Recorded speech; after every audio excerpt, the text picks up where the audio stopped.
Muy buenas tardes, queridos estudiantes.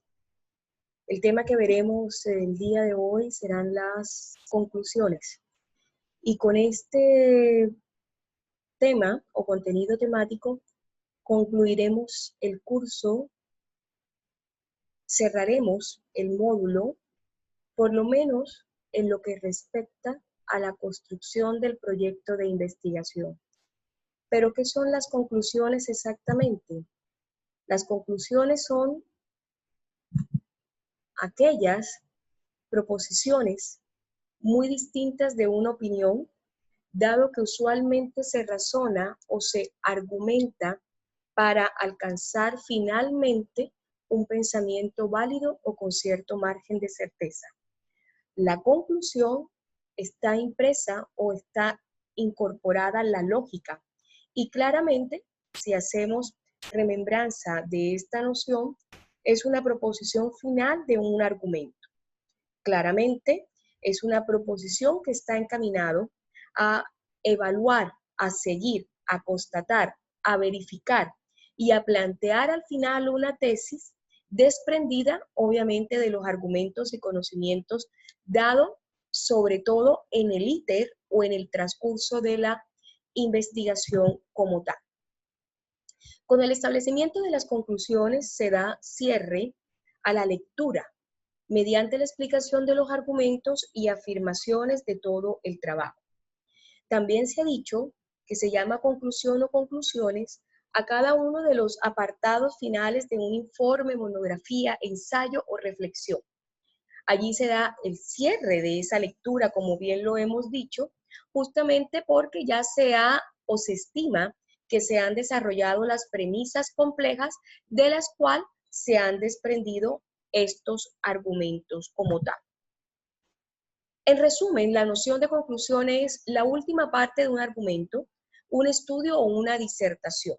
Cuando hablamos de disertación nos estamos refiriendo claramente a las conferencias. En ellas se espera que las premisas y el desarrollo del pensamiento conduzcan a establecer algo como cierto, como válido o como posible, siempre en conformidad con lo explorado o establecido previamente.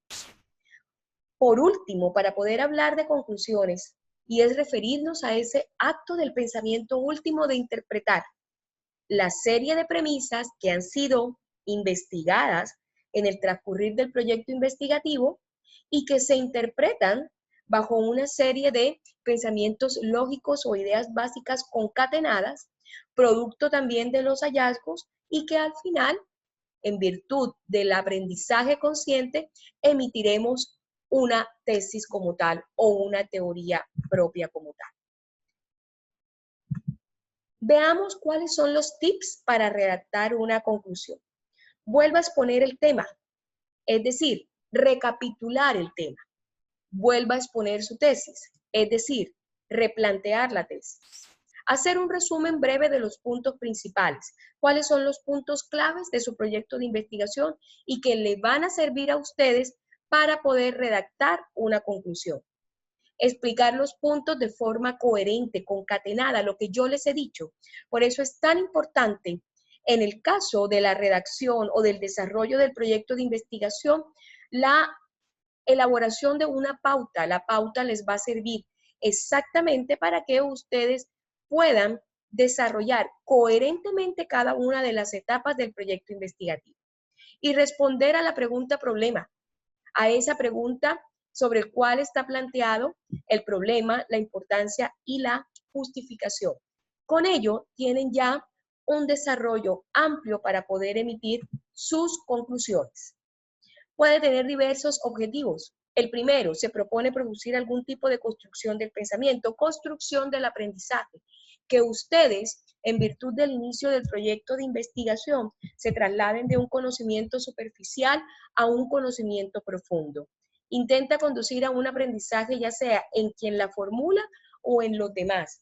Es decir, el aprendizaje o la transmisión de la información o del trabajo de investigación que ha sido desarrollado en el transcurrir del tiempo debe tener un impacto mediático hacia sí mismo y hacia los demás. De ese modo, ¿para qué va a servir la conclusión?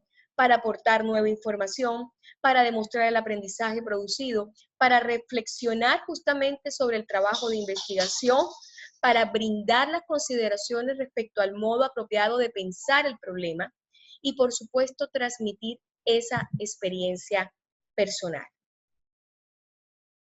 ¿Cuáles son esas características de esa buena conclusión? Debe ser corta, debe ser concreta, debe ser precisa, debe ser personal, debe remarcar aquellas premisas y aquellas teorías que ustedes tuvieron sobre su desarrollo del planteamiento del problema y sobre la hipótesis, y vislumbrar o avisorar con cuál tesis o con cuál teoría claramente pudieron comprobar. Y claramente debe concluir, debe cerrar ese tema, debe cerrar ese capítulo como tal. Entonces, ¿cuáles son o cómo se hace o cómo debería ser una conclusión? Evaluar las premisas o teorías, elegir información puntual y clave, elegir una postura. Una postura es una teoría propia y enviar un mensaje hacia los demás, hacia sí mismo y hacia los demás. Muchas gracias.